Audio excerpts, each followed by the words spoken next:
Voľné boli hory pri Uherském Šianci, keď sa naši praotci do tej zeme prišli.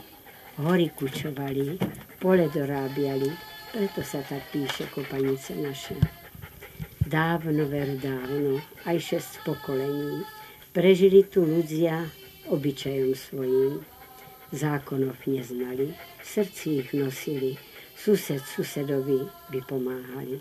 Chalúbky malučké, došky sú pokryté, po kopanických stráňach boli ako rozsiaté. V chalúbkach početné rodzinky, a sú ze 13 detí taky.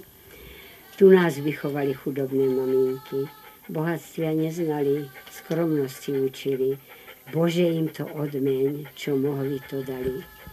Ruky jej zlaté šaty nám chystali, hrozenské vyšívky nám na ne vyšili, pekne vyšívali, v zimenici pradli, otcovia zas v horách s drevom narábiali, v práci zestarali, decom dobre priali, aby sme na ne s láskou a radzi spomínali.